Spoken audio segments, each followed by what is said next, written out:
আসসালামু আলাইকুম। সবাইকে শুভেচ্ছা ও স্বাগতম। সবাই আল্লাহর রহমতে সবাই ভালো আছেন আশা করি। তো আজকেও আমি রান্নার জন্য প্রস্তুত হয়ে গেছি। আজকে আমি যা রান্না করব তা আমি আপনাদের দেখাচ্ছি। আজকে আমি একদম সিম্পলি রান্না করব। দেখেন, আজকে আমি রান্না করব গরুর গোশ দিয়ে পাতাকপি বাঁধাকপি দিয়ে গরুর গোশ রান্না করব। দেখেন, আমার বাঁধাকপিটা আমি ভাত দিয়ে নিয়েছি, একদম সবুজ সবুজ করে ভাত দিয়ে নিয়েছি, একটুও কিন্তু রঙটা নষ্ট হয়নি। তো আমি বাঁধাকপি দিয়ে গরুর গোশটা কীভাবে রান্না করি আপনারা আমার সাথে থাকেন, দেখেন। কারণ সবার রান্না তো একরকম হয় না, ভিন্ন ভিন্ন হয়, মানুষ ভিন্নভাবে স্বাদ নেয়। তো আমি কিভাবে রান্না করি, আমার রান্নার প্রসেসটাও আমি আপনাদের দেখাচ্ছি, আপনারা দেখেন, আমার সাথে থাকেন। আমি রান্নাটা বসিয়ে দিচ্ছি। আমি কড়াইটা বসিয়ে দিলাম। কড়াইটা বসিয়ে দিয়ে এর মধ্যে কিছু তেজপাতা আর দারচিনি দিয়ে দিলাম। এবার তেল দেব।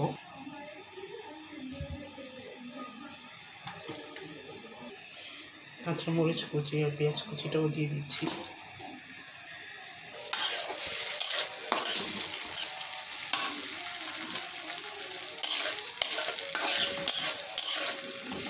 এই কাঁচা অবস্থায় আমি লবণটা দিয়ে দেবো পেস্টটা, তাহলে তাড়াতাড়ি একটু ভাজা ভাজা হয়ে যাবে।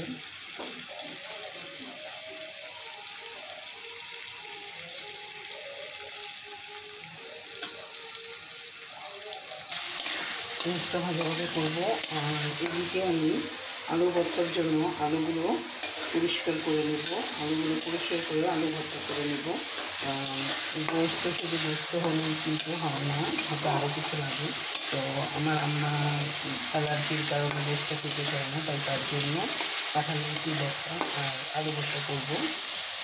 আর সাথে থাকবেন, আমি মশলাটা পেঁয়াজটা একটু ভাজা ভাজা করি।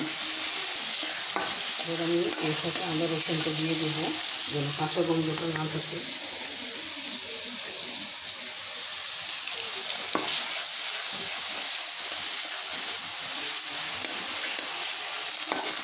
একটু অনেকটাই ভাজা হয়ে বসেছে।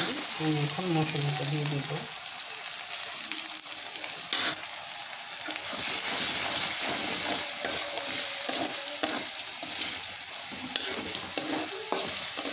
তো মশলাটা আপনি যত মশলা কষাবেন ততই কিন্তু তরকারিটা স্বাদ আসবে। আমি সবসময়ই চেষ্টা করি মশলাটাকে একটু ভালো করে ভাজা ভাজা করতে এবং ভালো করে কষাতে, তাহলে তরকারির রঙটাও সুন্দর আসে এবং স্বাদটাও বেশ ভালো আসে।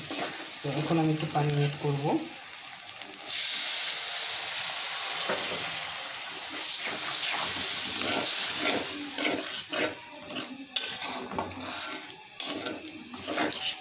মশলাটা একটু ভালো করে কষুক। দেখুন, মশলাটা ভালো করে কষিয়ে তেল ছেড়ে দিয়েছে। আমি দেখুন তেলগুলো ভাসছে। এখন আমি গোস্তগুলো অ্যাড করে দিই।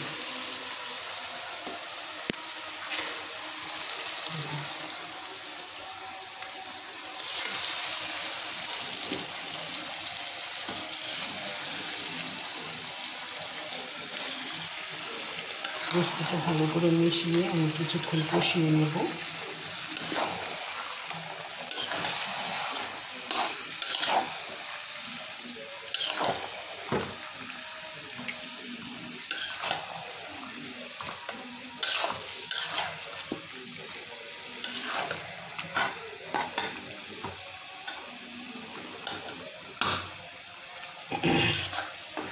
গোস্তটা ভালো করে কষানোর জন্য আমি একটু ঢেকে দেব।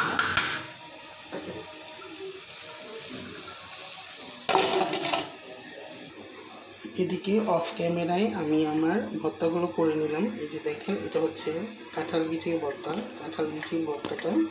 আর এখানে হচ্ছে আলু ভর্তা, আর এখানে হচ্ছে শুটকি ভর্তা।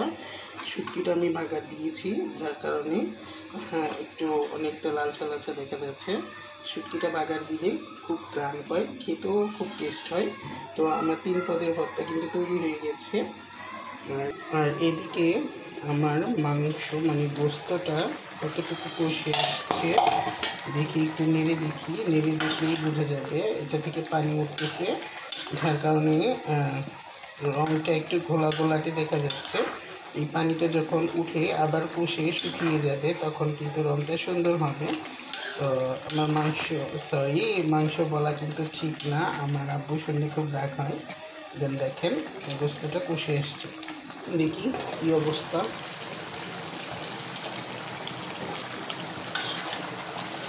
আমার গোস্তটা কষে গেছে, এবার আমি এর মধ্যে বাঁধাকপিটা দিয়ে দেবো।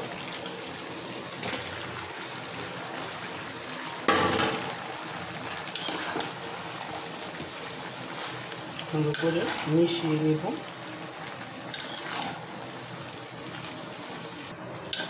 বাঁধাকপিটা মিশানো হয়ে গেছে, আমি এর মধ্যে পর্যাপ্ত পরিমাণ পানি দিয়ে দেব।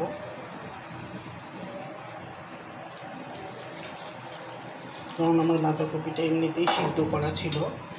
তো এখন আমি পর্যাপ্ত পরিমাণ পানি দিয়ে দিলাম, আর এই বাঁধাকপি থেকে পানি উঠবে, যেটা দিয়ে একটু ঝোল ঝোল হয়ে যাবে। আর পানি অ্যাড করছি না। এবার হয়ে যাবে আমার শেষ রান্নার প্রসেসটা। এটা ভালো করে বাঁধাকপিটার সাথে মিশে যখন ভালো করে একটু কষে যাবে তখন আমি একটু জিরা গুঁড়ো, গরম মশলা গুঁড়ো অ্যাড করে দিয়ে নামিয়ে ফেলবো। তো দেখলেন তো আমার রান্নার প্রসেসটা, আর দেখেন আমার তরকারির রঙটা দেখেন। তো আমার রান্না কেমন লাগলো আপনাদের কাছে কমেন্টে জানাবেন। আশা করি আপনাদের ভালো লেগেছে। সবাই ভালো থাকবেন। আল্লাহ হাফেজ।